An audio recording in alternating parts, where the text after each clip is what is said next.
नमस्कार, मैं action today 24/7 से अभिषेक नोटियाल। शारदीय नवरात्रि पर सितारगंज के मंदिरों में रही धूम, काफ़ी भीड़ भाड़ भी देखने को मिली। आपको बताते चले, नवरात्रि का पर्व हिंदुओं का प्रमुख त्यौहार है, जो कि महिलाएं नवरात्रि के पूरे व्रत रखकर माता रानी की पूजा पाठ करती है, जिसको देखते हुए हर वर्ष बड़ी धूमधाम के साथ माता रानी का नवरात्रि का पर्व मनाया जाता है। सितारगंज में भी देखने को मिली मंदिरों में भीड़।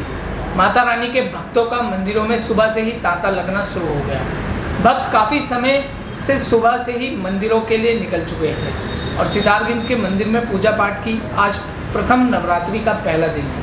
नवरात्रि के पहले दिन माँ दुर्गा के शैलपुत्री स्वरूप की पूजा की जाती है और इस विषय में माता रानी के भक्त भगवान सिंह भंडारी ने बताया कि एक चैत्र नवरात्रि, दूसरी शरद जो अभी चल रही है शरद नवरात्रि। इस शरद नवरात्रि का विशेष महत्व होता है महिलाओं के लिए, कन्याओं के लिए, सभी मतलब जो हैं हमारे समाज के लिए, हिंदुत्व समाज के लिए बहुत ही महत्वपूर्ण है।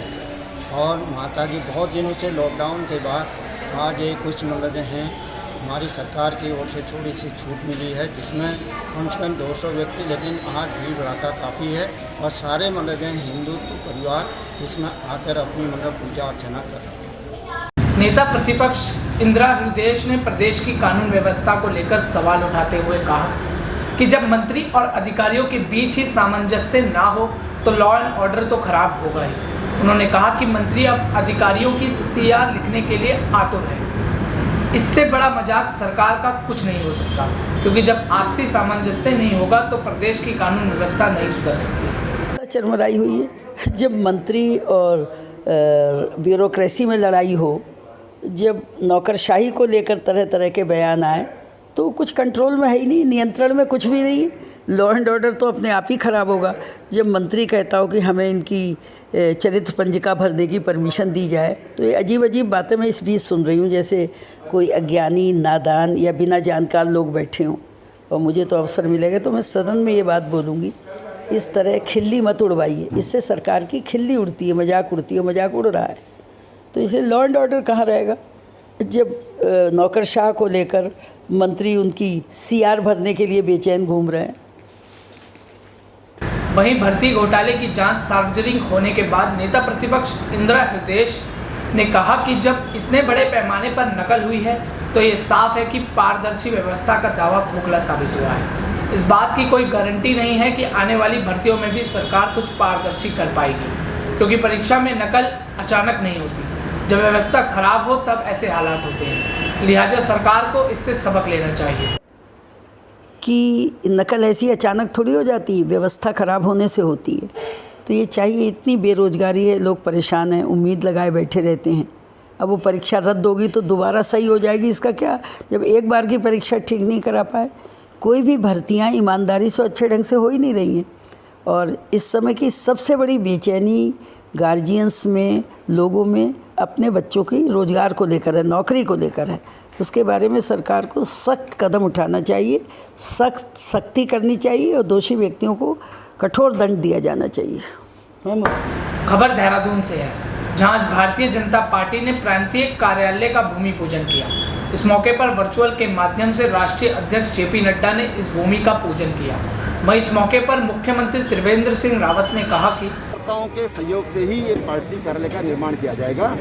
कार्यकर्ताओं का आह्वान किया जाएगा कि आप इसमें अपनी तरफ से योगदान करें और भारतीय जनता पार्टी के कार्यकर्ता इसमें सहयोग करते हैं। आपको ध्यान होगा, जब हम लोगों ने पार्टी के लिए कोष आज से 2.5 साल पहले हमने आह्वान किया था, 3 साल पहले, कि पार्टी के कार्यकर्ताओं को, पार्टी संगठन को चलाने के लिए ये कार्यकर्ताओं का पैसा लगना चाहिए, नंबर 1 का पैसा लगना चाहिए। तो हमारे पास लगभग 25 करोड़ रुपया जो शुद्ध रूप से चेक से जो हमारे पास पहुंचा है, तो हम इसमें भी कार्यकर्ताओं से आह्वान करेंगे कि कार्यकर्ताओं के खून पसीने का पैसा इसमें लगे, ताकि एक जो पार्टी की जो रीति नीति है, पार्टी का जो विचार है और पार्टी के अंदर जो स्वच्छता बनी रही थी, वो स्वच्छता बनी रही।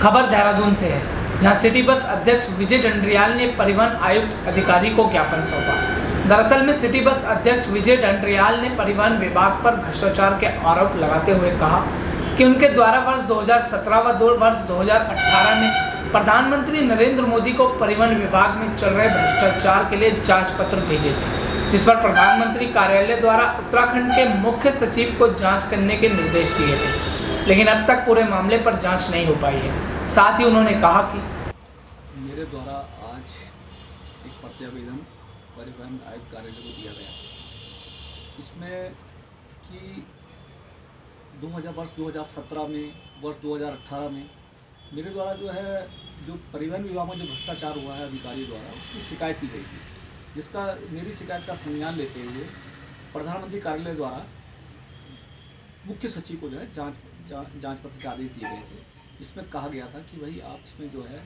जांच करके जो जांच की प्रति आप याचिकाकर्ता को दोगे वही आप हमारे पोर्टल पर अपलोड करोगे।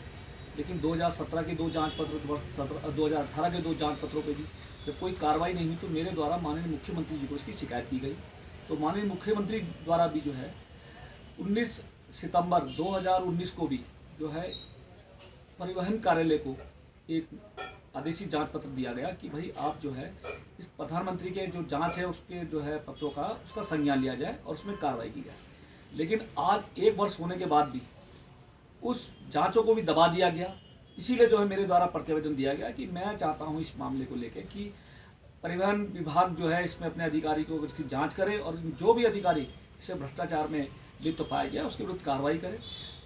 तो कहीं ना कहीं जिससे कि उत्तराखंड में जो माननीय मुख्यमंत्री जी द्वारा बार बार कहा जाता है कि 0 टॉलरेंस की सरकार है, और उसका सार्थक सिद्ध हो सके कि अगर अधिकारियों पर कार्रवाई होती है। और देश और दुनिया की बड़ी खबरों के लिए देखते रहिए एक्शन टुडे 24/7 और हमारे चैनल को लाइक और सब्सक्राइब करना ना भूलें।